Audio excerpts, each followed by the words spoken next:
morning it ended, Callista Vane had just ironed her husband's shirt. She hadn't been asked to. She did it because she wanted things to feel normal, and ironing his shirt was the closest she could get to normal on a Thursday in October, when she already knew, somewhere in her chest, that the weekend trip to Palm Beach wasn't a golf retreat. She pressed the collar flat, set the iron down, folded the shirt over the hanger, and walked it to his side of the closet without saying a word.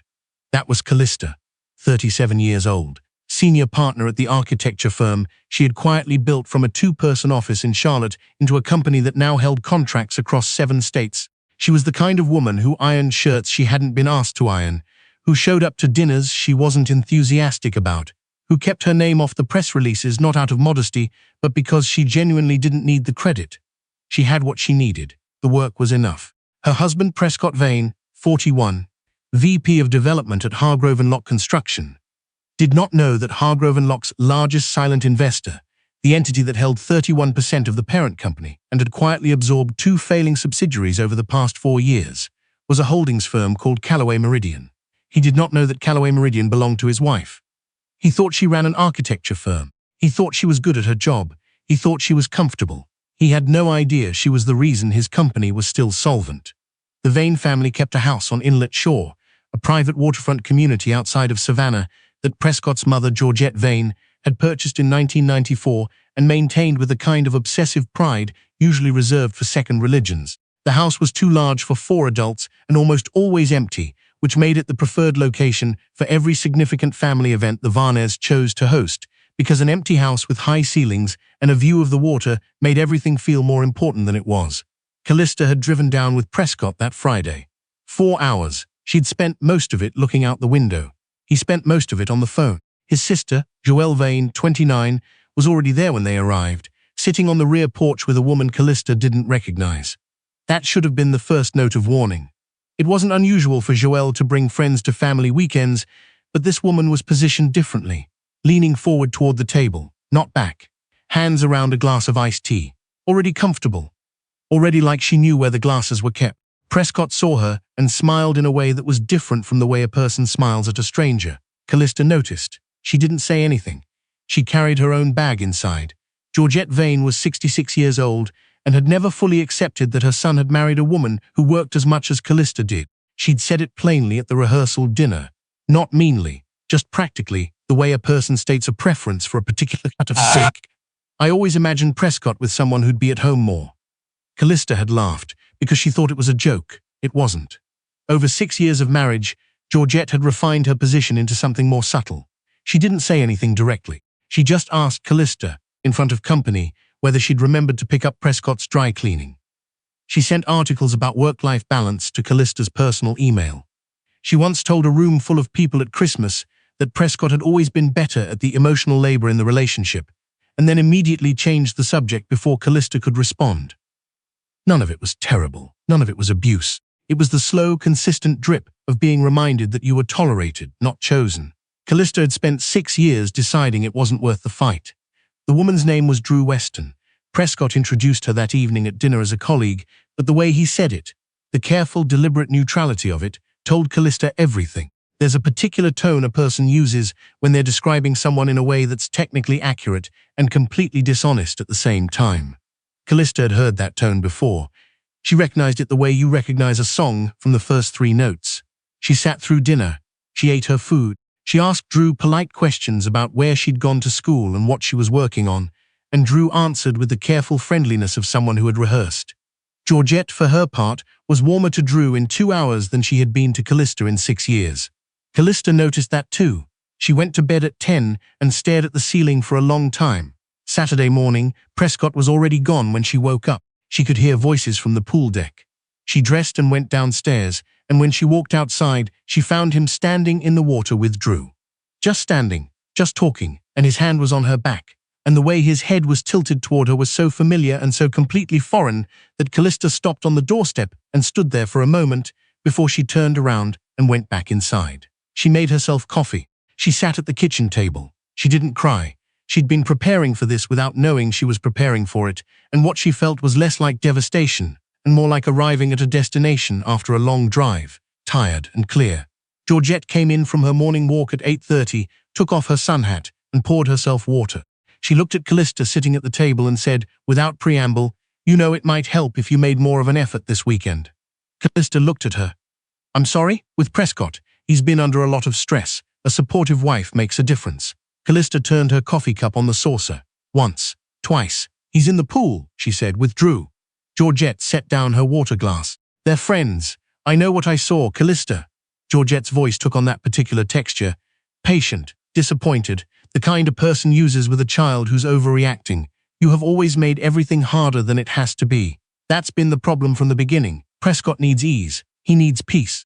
And you come in here with your career and your schedule and your," she waved a hand, "whatever it is you're always working on, and you make him feel like he's not the priority." Callista didn't respond right away. She was looking at the window. Outside, the sun was coming up over the water, and the light on the inlet was flat and silver and honest. "He is the priority," she said finally. "He has been for 6 years." Georgette picked up her water and left the kitchen. She found out the full extent of it that afternoon, and not in the way she expected. She hadn't gone looking. She wasn't going through his phone or reading his email. She'd gone into the main bedroom to get her reading glasses, and she found the document on the nightstand. Not hidden, not folded, just sitting there the way papers sit when someone has looked at them and put them down and plans to look at them again. A printed draft, a legal document. She picked it up. It was a letter of intent to restructure Hargrove and Locke's internal ownership. Prescott was being considered for a new executive role that would require him to hold equity, and in exchange, a board seat currently held by an unnamed silent stakeholder would be transferred to the company's operating executives. The silent stakeholder was Callaway Meridian. Prescott had signed the bottom of the page. Not a final signature, a review signature, the kind that signals intent, not completion. But it was there. He had signed something that would have transferred a board seat that belonged to his wife, in a company she had spent 4 years stabilizing. Without knowing she was the one who owned it, she set the paper down. She straightened it against the nightstand. She walked to the window. Below, Drew was lying in a lounge chair. Prescott was beside her. Joelle was laughing at something. The whole scene was bright and easy and looked like a life he had already decided on. She called her attorney, Winifred Chu, from the upstairs bathroom with the fan running. "I need you to understand something before I tell you this," Callista said. "I'm not upset. I need you to hear it without assuming I'm upset." "I'm listening," Winifred said. She explained the document. Winifred was quiet through all of it. "He doesn't know about Callaway Meridian," Winifred said when she finished. "No, and the board seat in question would effectively remove my ability to block any acquisition that threatened the firm's charitable portfolio. The one we structured specifically to prevent that." There was a pause. "The one that protects the workers' pension fund." Winifred exhaled slowly. "Callista, I know. This isn't just a marital issue. I know that too." She looked at herself in the bathroom mirror for a long moment. 6 years. She had poured 6 years into a marriage that was apparently a footnote to a story she hadn't been told. She had stayed quiet through dinners and holidays and comments from his mother and the slow erosion of being with someone who found her inconvenient. She had let herself become a woman who ironed shirts she hadn't been asked to iron, and the person she'd ironed them for was downstairs deciding what to do with things that were hers. "What do you want to do?" Winifred asked. Callista reached over and turned off the faucet. "Nothing yet," she said. "Let me watch a little longer." Sunday morning arrived with the kind of blue sky that feels wrong when things are going badly. Callista dressed carefully. A linen dress, her hair down, and went downstairs and made a full breakfast. Eggs, toast, sliced fruit. She set it all on the table and called everyone in and sat at the head of the table like a woman who had no information, and she watched. She watched Prescott pour Drew's coffee before his own. She watched Joelle catch Georgette's eye across the table and smile. She watched Drew tell a story about a development project in Florida, and Prescott lean forward with the particular interest of a person who has heard the story before and still wants to hear it again. After breakfast, Prescott asked if they could talk. She followed him to the sunroom. He was doing the thing he always did when he'd already made a decision, running his thumb along the edge of his phone, not looking up until he had to. She'd seen it before when he quit his first firm, when they discussed not having children, when he told her they were selling the condo she'd chosen. "I want to be honest with you," he said. She sat down across from him. "Drew and I we've gotten close. Over the past year. I didn't plan for it. I didn't intend for it." He paused. "But it's become something I can't ignore, and I think you know that." "I think you've known." She let him finish. "I think the marriage has run its course," he said. "I think we've grown in different directions. I think you know that. And I think if we're being honest with each other, we've been going through the motions for a long time." Callista looked at him. She'd spent 6 years being told, in various ways, that she was doing this wrong, that she worked too much, that she was too self-sufficient, that she made things harder than they needed to be. And here he was, at the end, framing it as mutual. "The motions," she said. He looked up. "What? You said we've been going through the motions.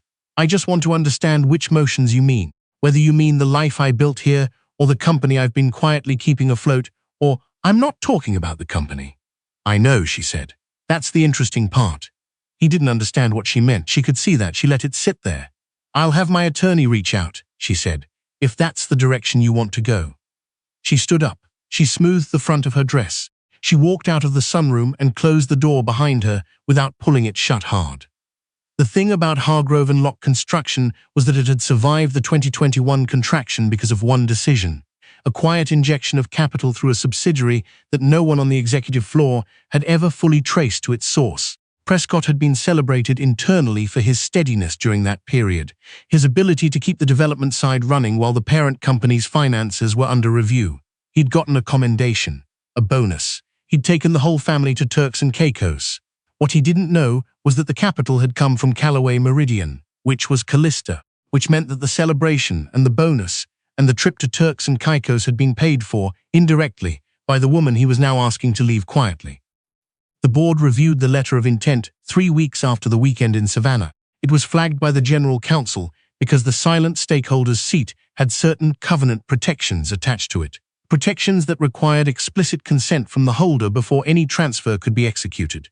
The letter of intent that Prescott had signed was therefore not just procedurally incomplete, it was legally invalid as executed. The General Counsel requested to know the identity of the holder of Callaway Meridian's board seat. That was when everything changed. Callista was at her office in Charlotte when the call came in from Hargrove and Lock's board chair, a man named Raymond Stills, who had been with the company for 22 years and had the kind of voice that never quite lost its surprise. "Mrs. Vane," he said, "I've just been made aware that you are the principal of Callaway Meridian." "That's correct," she said. Silence. "Then you're aware of the letter of intent?" "I became aware of it recently, yes." Another silence. She could hear him thinking.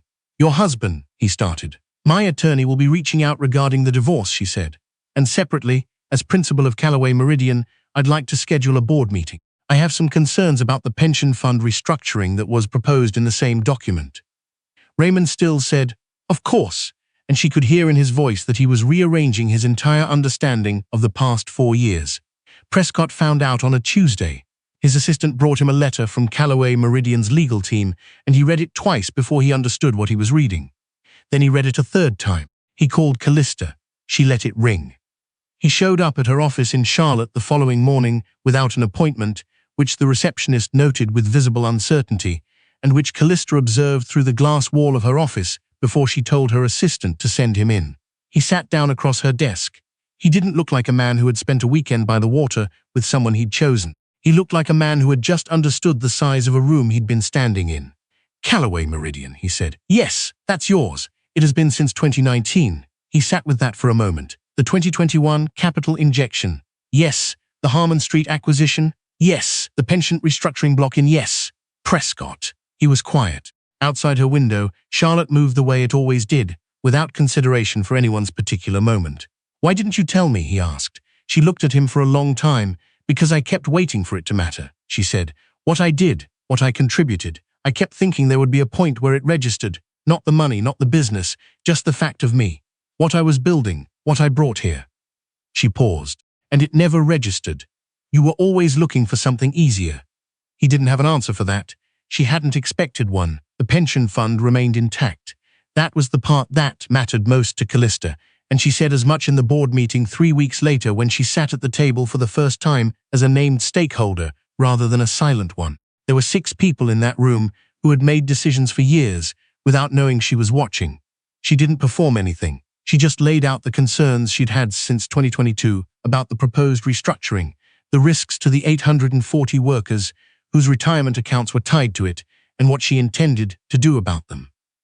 Raymond Stills listened with his hands folded on the table. When she finished, he said, "We should have had you in this room 2 years ago." She said, "Yes, you should have." Prescott's letter of intent was voided. The equity arrangement he'd been offered was restructured entirely, and without Callaway Meridian's endorsement, the terms weren't what he'd been promised. The executive promotion he'd been anticipating was put on hold, pending board review. Georgette called Callista twice. She didn't pick up. Drew Weston relocated to the Florida office in November. Joelle stopped texting. The divorce was finalized in February. It was not contentious. There wasn't much to fight over when one person had built most of what the other had assumed was shared ground. Callista kept the Charlotte townhouse and the architecture firm, and, naturally, her holdings through Callaway Meridian. Prescott kept the Inlet Shore beach house, which he'd believed was the most valuable thing they owned together. He found out later that the architectural firm that had designed the Inlet Shore community, that had made it what it was, that had given it the specific combination of proportion and natural light that made it worth what it was worth, was the same firm Callista had built from a two-person office in Charlotte. She had designed the place he would live without her. She had not planned it that way. It was just what happened when you built things quietly for a long time. The following spring, Callista stood in the firm's new Savannah office, not Inlet Shore, but the city itself, a restored building on a street she'd walked many times and always liked, and looked at the framing going up on the second floor. A contractor named Felix Odom was talking through a materials issue with her lead engineer. She was listening with half her attention and looking at the light coming through the unfinished windows with the other half. This was what she'd always been good at. Not managing people's expectations of her. Not fitting into the shape of someone else's idea of a wife. She was good at seeing potential in structures that hadn't been finished yet. She was good at the long work of making something solid out of what was incomplete. She thought about the shirt she'd ironed. She had done that willingly, and it didn't make her foolish. It made her someone who had loved a person who hadn't looked up long enough to see it. That wasn't a flaw. That was just a fact, the same as load-bearing walls and covenant protections and the way light moved differently through different widths of glass. She pulled out her phone and sent Winifred a short message. "The Savannah office is looking good. Come see it when you can." Then she put the phone away and walked back toward the framing, where Felix was holding up a crossbeam and waiting for her to tell him where it should go. She knew exactly where it should go. She always had.